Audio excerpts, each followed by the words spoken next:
Good morning dear friends, fun day English में स्वागत है आपका। आपके ग्रामर के लेवल को अपडेट करने के लिए आज हम लेकर के आए हैं कुछ एडवांस लेवल के फिल इन द ब्लैंक्स, जिसमें आपको भरने हैं सही वर्ब फॉर्म्स। तो देखते हैं किसमें है कितना दम। यदि आपने 20 में से 18 क्वेश्चन के आंसर सही दिए तो आपको मिलता है एक्सीलेंट अवार्ड, और यदि आप केवल 15 आंसर सही दे पाते हैं तो आपको मिलता है बेस्ट अवार्ड। यदि आपके क्वेश्चन केवल 12 सही होते हैं तो आपको मिलता है फेयर का अवार्ड, और उससे कम वालों को तो भगवान ही मालिक है। इसलिए आइए बिना देर के शुरू करते हैं। उससे पहले आपसे एक रिक्वेस्ट है, यदि आप इस चैनल पर पहली बार आए हैं तो चैनल को जरूर सब्सक्राइब कर लें और अपने दोस्तों को शेयर करना ना भूलें, क्योंकि हम हर बार लेकर के आते रहते हैं ग्रामर से रिलेटेड ढेर सारे अपडेट्स और नई नई जानकारियाँ। तो आइए बिना देर के शुरू करते हैं। क्वेश्चन नंबर 1 देखें। यहाँ पर लिखा हुआ है सीमा और मोहन, फिर खाली जगह दिया हुआ है हियर। मतलब इसका हो जाएगा सीमा या मोहन यहाँ पर थे। अब इसमें ऑप्शन दिया हुआ है वाज और वेयर। इसमें आपको बताना है सही ऑप्शन कौन सा होगा। तो जैसा कि हम लोग ग्रामर के रूल्स के बारे में जानते हैं, जब दो सिंगुलर नाउन आइदर आर या नाइदर नार या फिर आर से जुड़े होते हैं, तब ऐसे में यहाँ सब्जेक्ट सिंगुलर हो जाएगा और यहाँ पर सीमा और मोहन सिंगुलर हो जाएंगे, और सिंगुलर सब्जेक्ट के साथ में हमारा वर्ब सिंगुलर होना चाहिए। अतः यहाँ पर राइट ऑप्शन हो जाएगा वाज। और अब ये पूरा सेंटेंस हो जाएगा सीमा और मोहन वाज हियर। अगला सेंटेंस देखें। अगला सेंटेंस है समवन, फिर खाली जगह दिया हुआ है माई वॉच एस्टरडे। इसमें ऑप्शन दिया हुआ है स्टील। अब इस सेंटेंस का अर्थ हो जाएगा किसी ने कल मेरी घड़ी चुरा ली। अब इसमें आपको बताना है कि स्टील का सही वर्ब फॉर्म क्या होना चाहिए। तो जैसा कि हम लोग सेंटेंस में देख पा रहे हैं, यहाँ पर एस्टरडे का यूज हुआ है और इससे पता चलता है यह सेंटेंस पास्ट इंडेफिनिट का है। अतः यहाँ पर स्टील का सेकंड फॉर्म लगेगा और अब ये सेंटेंस हो जाएगा someone stole my watch yesterday. इसका मतलब हो गया किसी ने कल मेरी घड़ी चुरा ली। अब अगला सेंटेंस देखते हैं। अगला सेंटेंस है द पियन, फिर खाली जगह दिया हुआ है द बेल जस्ट नाउ। इसमें ऑप्शन दिया हुआ है रिंग। अब इस सेंटेंस का अर्थ हो जाएगा चपरासी ने अभी अभी घंटी बजाया है। अब इसमें आपको बताना है कि रिंग का सही वर्ब फॉर्म क्या होना चाहिए। तो जैसा कि हम लोग सेंटेंस में देख पा रहे हैं, यहाँ पे लास्ट में देखें लिखा हुआ है जस्ट नाउ। मतलब तुरंत की बात हो रही है, कोई घटना अभी अभी तुरंत समाप्त हुई है। जैसा कि सेंटेंस को अर्थ पे ध्यान दें, मैंने बताया आपको कि चपरासी ने अभी अभी घंटी बजाया है। मतलब घंटी बजाने वाला कार्य जो है अभी तत्काल में समाप्त हुआ है। ऐसे में यह सेंटेंस प्रेजेंट परफेक्ट का हो जाएगा और अभी पूरा सेंटेंस हो जाएगा द पियन हैज रंग द बेल जस्ट नाउ। आशा है आपको जानकारी समझ में आ रहा होगा। तो मित्रों, आपसे रिक्वेस्ट है इस चैनल को जरूर सब्सक्राइब कर लें और अपने दोस्तों को शेयर करना ना भूलें। अब अगला सेंटेंस देखते हैं। अगला सेंटेंस है लुक द टू बॉयज, फिर खाली जगह दिया हुआ है, ऑप्शन दिया हुआ है फाइट। अब इस सेंटेंस के अर्थ पे ध्यान दें। इस सेंटेंस का सही अर्थ क्या होना चाहिए। देखो दो लड़के लड़ते हैं, या फिर देखो दो लड़के लड़ रहे हैं। तो हमें लग रहा है दूसरा ऑप्शन सही होना चाहिए कि देखो दो लड़के लड़ रहे हैं। अतः अब ये सेंटेंस सही हो जाएगा look the two boys are fighting. अब अगला सेंटेंस देखते हैं।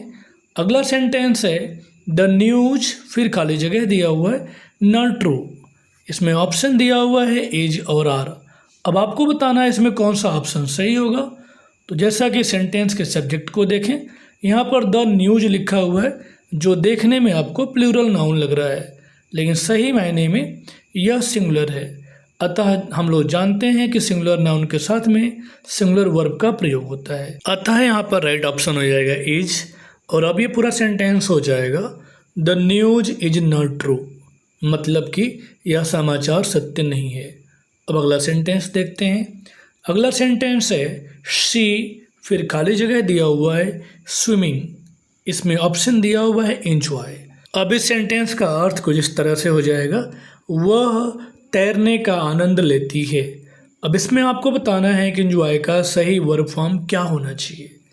अब सेंटेंस पे ध्यान दें। यहाँ पर कोई हेल्पिंग वर्ब का यूज नहीं हुआ है, अतः इससे साफ है यह सेंटेंस प्रेजेंट इंडेफिनिट का होना चाहिए। यहाँ पर सब्जेक्ट हमारा शी सिंगुलर नंबर है, अतः यहाँ पर वर्ब भी सिंगुलर नंबर होना चाहिए, अतः यहाँ पे राइट ऑप्शन हो जाएगा एंजॉयज। और अब ये पूरा सेंटेंस हो जाएगा शी एंजॉयज स्विमिंग। आशा है आपको जानकारी समझ में आया होगा। अब आइए अगला सेंटेंस देखते हैं। अगला सेंटेंस है आई, फिर खाली जगह दिया हुआ है, on this problem since morning. इसमें ऑप्शन दिया हुआ है वर्क। अब इस सेंटेंस का अर्थ हो जाएगा मैं इस समस्या पर सुबह से काम कर रहा हूँ। इस सेंटेंस में लास्ट में देखें, इसमें सिंस और फॉर का यूज हुआ है और टाइम दर्शाया गया है।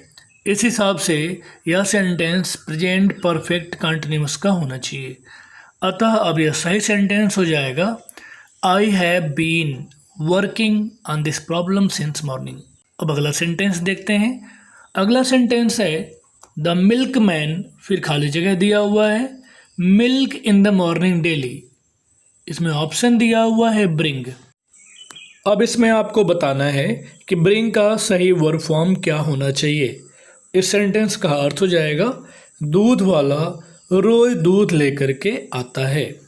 अब जैसा कि इस सेंटेंस में हम लोग देख रहे हैं, लास्ट में देखें इसमें डेली का यूज हुआ है, मतलब किसी कार्य के होने की हैबिट की बात की जा रही है, मतलब डेली की बात की जा रही है। इस तरह से यह सेंटेंस प्रेजेंट इंडेफिनिट का हो जाएगा और अब इसमें सही वर्ब फॉर्म हो जाएगा ब्रिंग्स। और अब ये पूरा सेंटेंस हो जाएगा the milk man brings milk in the morning daily. अब अगला सेंटेंस देखते हैं। अगला सेंटेंस है इफ़ ही, फिर खाली जगह दिया हुआ है, ही विल पास। ऑप्शन में दिया हुआ है वर्क। इसमें आपको बताना है कि वर्क का सही वर्ब फॉर्म क्या होना चाहिए। अब इस सेंटेंस का अर्थ देखते हैं।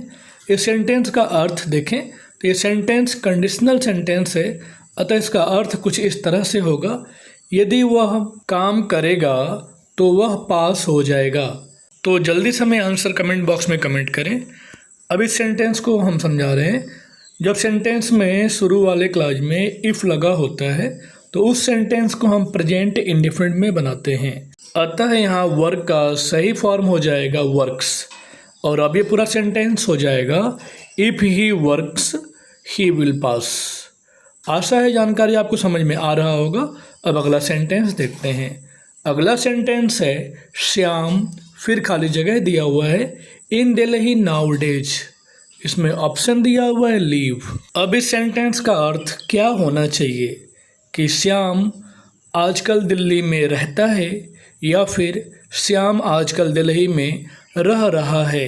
यदि हम दूसरे ऑप्शन पर गौर करें कि श्याम आजकल दिल्ली में रह रहा है, होने के लिए इस सेंटेंस को प्रेजेंट परफेक्ट कंटिन्यूअस का होना चाहिए। इसमें सिंस फॉर का यूज होना चाहिए जो नहीं हुआ है, इसलिए हम इस सेंटेंस को प्रेजेंट इंडेफिनिट में बनाएंगे। और यहाँ पर लीव का सही वर्ब फॉर्म हो जाएगा लिव्स।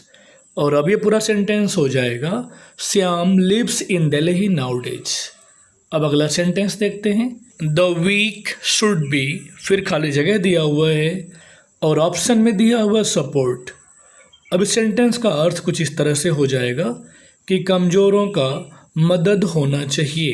अब आपको यहाँ बताना है कि सपोर्ट का सही वर्ब फॉर्म क्या होगा। तो चलिए हम आपको बताते हैं। इस सेंटेंस को ध्यान से देखें। इस सेंटेंस में मॉडल ऑक्सिलरी शुड का यूज हुआ है और उसके तुरंत बाद बी का यूज हुआ है जो पैसिव वॉइस को इंडिकेट करता है। अतः हम लोग अच्छे से जानते हैं कि पैसिव वॉइस में वर्ब हमेशा थर्ड फॉर्म में लगता है, अतः यहाँ पर सपोर्ट का थर्ड फॉर्म सपोर्टेड हो जाएगा। और अब ये पूरा सेंटेंस हो जाएगा the weak should be supported. अब अगला सेंटेंस देखते हैं।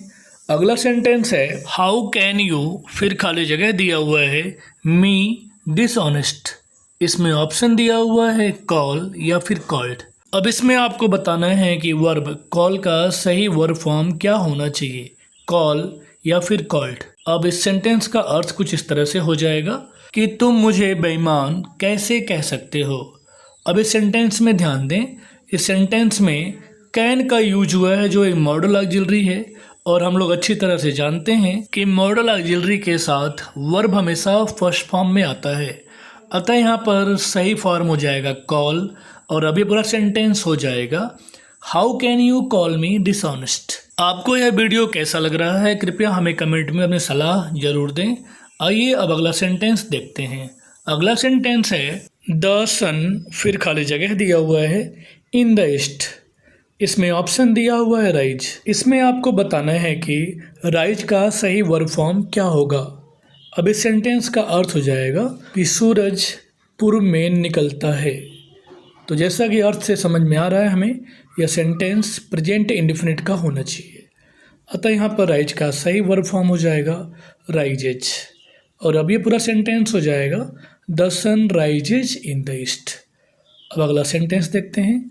अगला सेंटेंस है ओ दैट आई, फिर खाली जगह दिया हुआ है यंग अगेन। इसमें ऑप्शन दिया हुआ है वाज और वेयर। अब इस सेंटेंस का अर्थ हो जाएगा काश मैं पुनः जवान होता।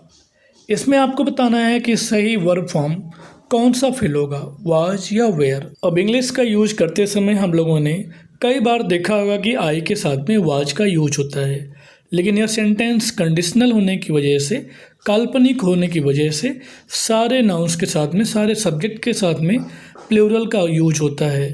अतः यहाँ पर राइट ऑप्शन हो जाएगा वेयर, और अब ये पूरा सेंटेंस हो जाएगा oh that I were young again. अब अगला सेंटेंस है ही, फिर खाली जगह दिया हुआ है कंप्लीटेड हिज होमवर्क। इसमें ऑप्शन दिया हुआ है हैव। इसमें आपको बताना है कि हैव का सही वर्ब क्या होगा।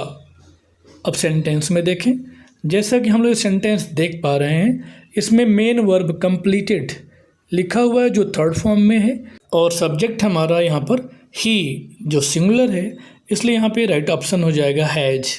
और अब ये पूरा सेंटेंस हो जाएगा he has completed his homework, मतलब कि उसने अपना काम पूरा कर लिया है। अब अगला सेंटेंस है द थिप, फिर खाली जगह दिया हुआ है बाय द पुलिस। इसमें ऑप्शन दिया हुआ है कैच। अब इसमें आपको बताना है कि कैच का सही वर्ब फॉर्म क्या फिल होगा यहाँ पर। अब इस सेंटेंस का अर्थ हो जाएगा कि चोर पुलिस के द्वारा पकड़ा गया, मतलब यहाँ पर किसी पास्ट की घटना की बात की जा रही है। अतः अब सेंटेंस के स्ट्रक्चर पर ध्यान दें। इसमें बाय लिखा हुआ है जो यह इंडिकेट करता है कि यह सेंटेंस पैसिव वॉइस का है। अतः यहाँ पर राइट ऑप्शन हो जाएगा वाज कॉट, और अब ये पूरा सेंटेंस हो जाएगा the thief was caught by the police. आशा है आपको जानकारी समझ में आ रहा होगा। अब अगला सेंटेंस देखते हैं। अगला सेंटेंस है माई फादर, फिर खाली जगह दिया हुआ है अ मोबाइल एस्टरडे। इसमें ऑप्शन दिया हुआ है बाई, और अभी सेंटेंस का अर्थ हो जाएगा मेरे पिताजी ने कल एक मोबाइल खरीदा। सेंटेंस में देखें, यहाँ पे लिखा हुआ है एस्टरडे, जो हमें बताता है ये घटना पास्ट की है। अतः यहाँ पर वर्ब का सेकेंड फॉर्म लगना चाहिए, और अब ये सेंटेंस पूरा हो जाएगा my father bought a mobile yesterday. इसका मतलब हो गया मेरे पिताजी ने कल एक मोबाइल खरीदा। अब अगला सेंटेंस देखते हैं। The patient died after the doctor, फिर खाली जगह दिया हुआ है और इसमें ऑप्शन दिया हुआ है गो। अब इसमें आपको बताना है कि गो का सही फॉर्म क्या लगना चाहिए। मुझे अच्छी तरह से पता है कि आप लोगों ने ऐसे सेंटेंस बहुत बार पढ़े होंगे। यह सेंटेंस देख कर के आप समझ सकते हैं कि यह सेंटेंस पास्ट परफेक्ट टेंस का है, जिसमें एक तरफ वर्ब का सेकंड फॉर्म लगा हुआ है और दूसरे तरफ हैड के साथ में वर्ब का थर्ड फॉर्म लगेगा। अतः यहाँ पर ये सेंटेंस पूरा हो जाएगा the patient died after the doctor had gone, मतलब कि डॉक्टर के जाने के बाद रोगी मर गया था। अब अगला सेंटेंस देखते हैं। अगला सेंटेंस है आई, फिर खाली जगह दिया हुआ है राकेश फॉर लास्ट 20 ईयर्स। इसमें ऑप्शन दिया हुआ है नो। इसमें आपको बताना है कि नो का सही वर्ब फॉर्म क्या होगा। अब सेंटेंस पे ध्यान दें। अब ये सेंटेंस में लास्ट में देखें, यहाँ लिखा हुआ है लास्ट 20 ईयर्स, मतलब कि पास्ट के 20 ईयर्स की बात हो रही है जो बीत चुके हैं। अतः यह सेंटेंस पास्ट में है और यहाँ पर वर्ब का सेकेंड फॉर्म लगना चाहिए। और अब ये पूरा सेंटेंस हो जाएगा I knew Rakesh for last 20 years. अब अगला और आखिरी सेंटेंस आपके लिए है आई सेल, फिर खाली जगह दिया हुआ है और लेटर सिंस मॉर्निंग। इसमें ऑप्शन दिया हुआ है राइट। इसमें आपको बताना है कि राइट का सही वर्ब फॉर्म क्या फिल होगा। चूँकि सेंटेंस में देखें, इसमें सिंस मॉर्निंग का प्रयोग हुआ है जो टाइम को इंडिकेट करता है। इसका मतलब यह सेंटेंस फ्यूचर परफेक्ट कंटिन्यूअस में बनना चाहिए। अतः यह सेंटेंस हो जाएगा I shall have been writing a letter since morning. इसका मतलब हो गया मैं सुबह से ही पत्र लिख रहा हूँगा। आशा है आपको ये सीरीज काफ़ी अच्छा लगा होगा। तो ऐसे ही ग्रामर से संबंधित अपडेट्स पाने के लिए इस चैनल को जरूर सब्सक्राइब कर लें। आपसे फिर मिलते हैं अगले वीडियो में, तब तक के लिए धन्यवाद।